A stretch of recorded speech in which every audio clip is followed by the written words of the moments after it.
My name is Paul Cause, and today we're going to talk about K-12 cybersecurity challenges and some of the terms and ways you can help your school stay out of those kind of threats. So, in a K-12 education environment, several key factors shape our approach to addressing cybersecurity.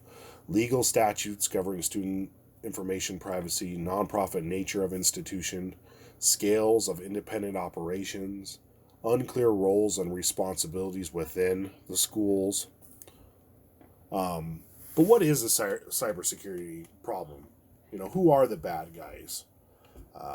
There's a couple of different studies done in 2014 and 2015, and what they showed is that a lot of the stuff that they detected, 55% in 2014 and 60% in 2015, were inside jobs.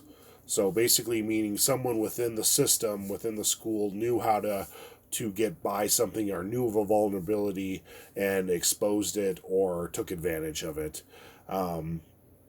Independent actors or thieves, whatever, we tend to call them actors just because they're acting in some way to either get something from you or not. But that was about 23.5 in 2014, and 2015 it was 15.5. So those are kind of something to be cognizant of. But really, any deviation of a system from intended use caused by a bad actor or adversary or friendly is a security problem. Unauthorized actors attempting to collect, disrupt, deny, degrade, or destroy information system resources is a cybersecurity problem. The two researches that we talked about today in 2014 and 2015 were conducted by IBM, and so that's the where I'm getting that information from. Some important terms that we're going to talk about, and you might hear me say multiple times, is vulnerability. And a vulnerability provides the opening for an adversary problem, but sometimes themselves represent no threat. So there's potential to be a threat there, but nothing has happened yet. Now the threat actually exists when someone or something exploits one of those vulnerabilities with negative consequences.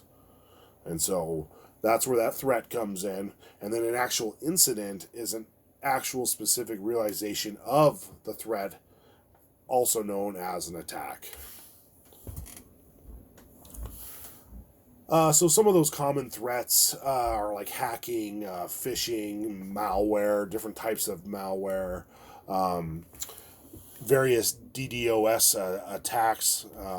Those are specific when they're actually going right after your computer and the data that's on it, and basically you let that in through clicking a link or something to that nature, and it gets you. And gets the information to the individual. And you can actually buy those online on the dark web. You can buy them and you can profit off of them.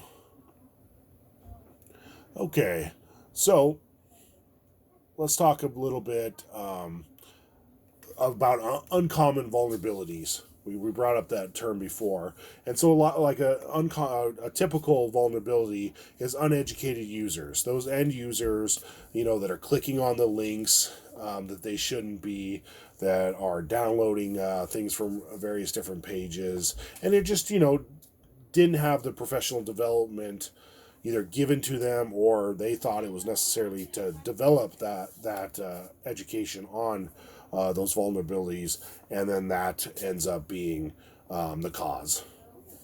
Another one is vulnerability is bad passwords. Those 12345 or admin or 000 or password, or just using the same password every time. One thing I like to remind people is that the spacebar counts as a character. So, pick a favorite line in a movie, pick a phrase, pick something that you're, putting multiple words in with those spaces. That becomes very hard for any kind of program to crack a password. as long as you didn't write it down on a sticky note and put it under the computer. Again, though, that's a vulnerability, those kind of things. Outdated security practices. Things change every day in the IT world, and it's you want to say that you are reevaluating everything every 6 months, but that's sometimes not feasible with either the short staff, even large staffs and large organizations. That's still a process, and they do it, but it's definitely a problem if you haven't looked at it in 5 years, because 5 years ago it was a different landscape than it is today. And if it's 10 years old, I mean, you're in a real big problem, and you got a lot of work ahead of you. Okay, so some ways to improve your security position: share understanding of the security threats, vulnerabilities, and prevention. So again, talking with the community, talking with the administrators, talking with the building. Everybody that's on the network should understand it and understand the threats, the vulnerabilities, and how to prevent it. COSIN has a good trusted learning environment that has 5 different practices that you can evaluate your own IT plan on, and go through their set of very rigorous steps to make sure that you're in line with having a secured environment. Let's see here. Establish policy and procedures around the roles and responsibilities within your IT department. Identify and commit to processes and system improvements. So again, I know money's always an issue, but it's something that you got to put the money in to prevent even more money being spent covering yourself. You got to regularly audit and assess, evaluate your progress and the actions you're taking. And assess the critical components for vulnerabilities to perceive those threats.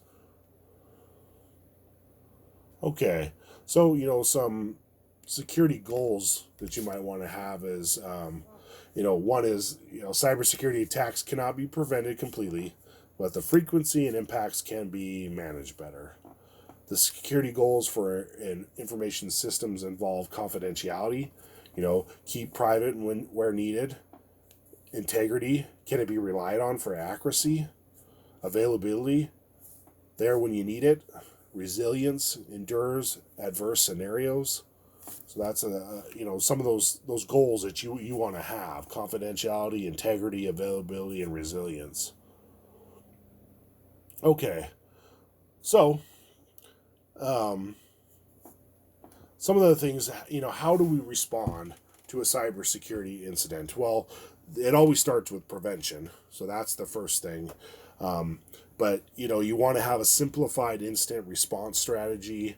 You want to, and the first thing on the checklist is discovery. You got to have that incident response team that is actively looking and knows how to respond to it. Is it a minor issue where you detected and you resolved it? Is it a major one where you got escalated through the incident response plan, and then you got to start to report those things to the proper channels, whether you're reaching out to say, hey, this is beyond me, I need help, or I need to contact the various different people within that chain of individuals. And that leads you to your second stage in this, kind of incident response strategy, is evaluation and triage. Okay, so that's, the forensic investigation that hopefully you've been trained on, or you're reaching out to someone.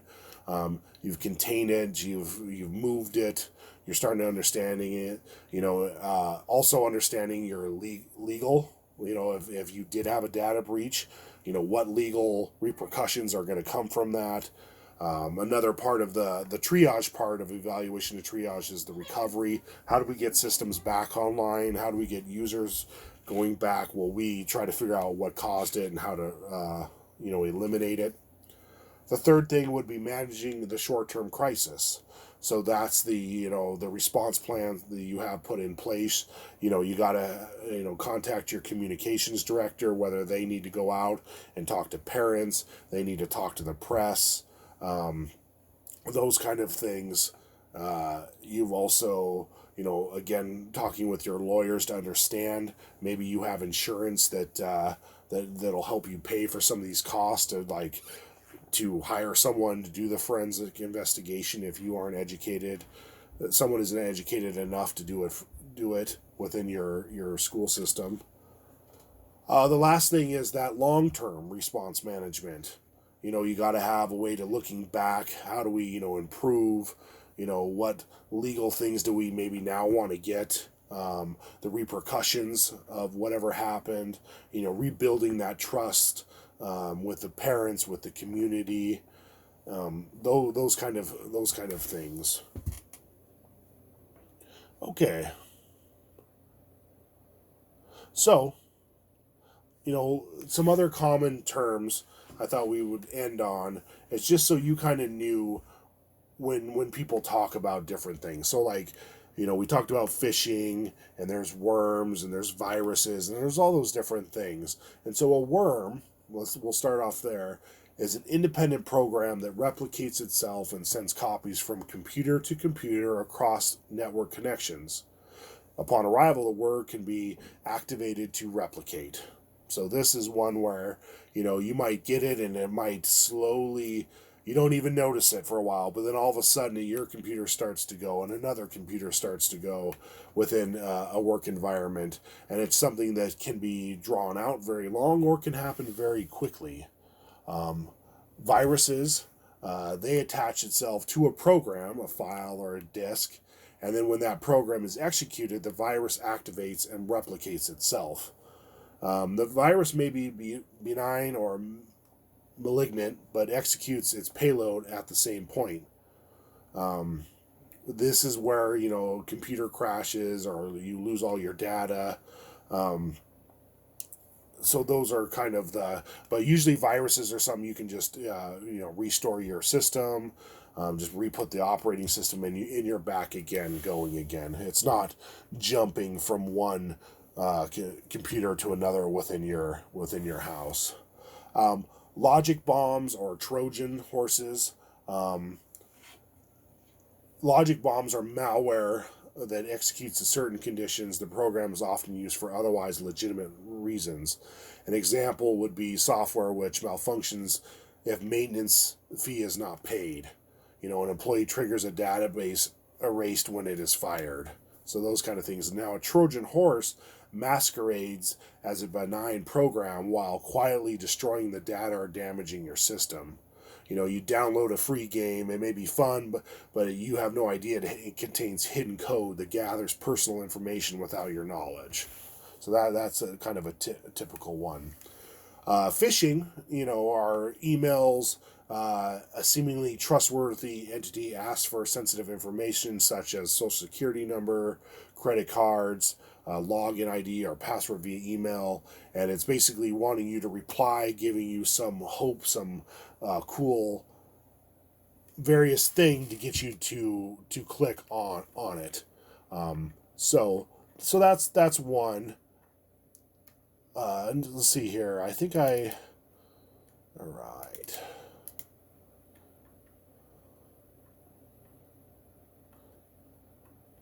And so those are kind of the common ones.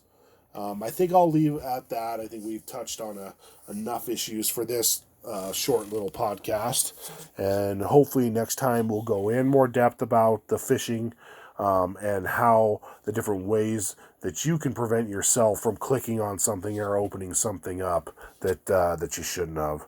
So until next time, thank you very much.